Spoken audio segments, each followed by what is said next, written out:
Hello guys, நான் தான் உங்கள் ஆர்ஜி. இன்றைக்கி நம்ம முத்தலகு சீரியலோட அப்கமிங் எபிசோட தான் guys பார்க்க போகிறோம். இங்கே வந்து முத்தலகை எப்படியாவது கொல்லணும் அப்படிங்கிறதுக்காக ரெஜினாவும் தயாவும் சேர்ந்து பயங்கரமான பிளான் பண்ணிகிட்டு இருக்காங்க. இந்த பிளானை பற்றி கண்டிப்பாக அஞ்சலி கிட்ட சொல்லணும் அப்படின்னு சொல்லிட்டு ரெஜினா வந்து அஞ்சலியும் கூப்பிட்டு இந்த மாதிரி சொல்கிறாங்க. இந்த மாதிரி வந்து ஒரு பாம்பை எடுத்து நான் இந்த மாதிரி முத்தலகு ரூமில் விட போகிறேன்.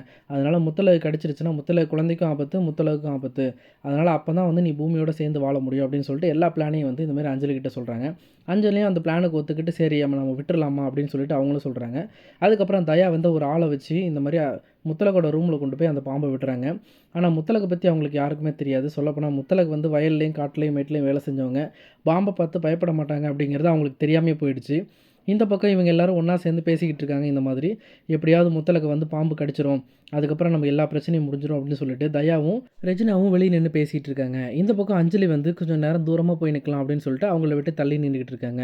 அதே நேரம் பார்த்து இந்த மாதிரி முத்தலகு ரூம்குள்ளே வராங்க. ரூம்குள்ளே வந்தோன்னே அந்த பாம்பு வந்து முத்தலகோட மேலே ஏறுது. அதை பார்த்தோன்னா முத்தலகு எதை பற்றியுமே ஷாக்கே ஆகாமல் அந்த பாம்பை பிடிச்சி வெளியில் வீசுகிறாங்க. அதே நேரம் ரெஜினா பேசிக்கிட்டு இருக்காங்க. இந்த மாதிரி வந்து எப்படியாவது பாம்பை பார்த்து பயந்துட்டா கூட ஏதோ ஒரு பிரச்சனை ஆகிடும் குழந்தைக்கு, அதனால் நம்ம அதை வச்சு ஏதோ ஒன்று பண்ணிடலாம் அப்படின்னு சொல்லிட்டு பயங்கரமாக பிளான் பண்ணிகிட்டு இருக்காங்க. அந்த நேரம் வந்து முத்தலகு வீசின பாம்பு வந்து நேராக வந்து அஞ்சலி மேலே வந்து விழுது. அதை பார்த்த உடனே பாம்பும் ஷாக் ஆகுது. அதே நேரத்தில் அஞ்சலியும் ஷாக் ஆகுறாங்க. பாம்பு வந்து திடீர்னு அஞ்சலியை வந்து கடிச்சிருது. கடித்தோடனே அஞ்சலி வலி தாங்க முடியாமல் கத்துறாங்க. அதுக்கப்புறம் போய் ரெஜினா பார்க்குறாங்க. என்னென்னு பார்த்தா அந்த பாம்பு வந்து அஞ்சலியை கடிச்சிருச்சு. ஐயோ போச்சு, நான் இந்த மாதிரி வந்து முத்தலகுக்காக வச்சதில் என் பொண்ணே மாட்டிக்கிட்டாலே அப்படின்னு சொல்லிட்டு ரெஜினா ரொம்ப வருத்தப்படுறாங்க.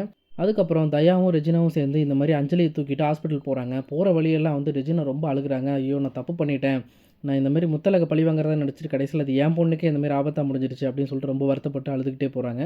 இந்த பக்கம் அஞ்சலியோட நிலமை ரொம்ப சீரியஸ் ஆகிட்டே இருக்குது. அடுத்து என்ன நடக்க போகுதுன்னு தெரியல கைஸ். கண்டிப்பாக பயங்கரமான ஒரு விஷயம் நடக்கும்னு நினைக்கிறேன். அதனால் அடுத்த விஷயத்தை நம்ம நெக்ஸ்ட் வீடியோவில் தெரிஞ்சுக்கலாம் கைஸ். Okay, see you.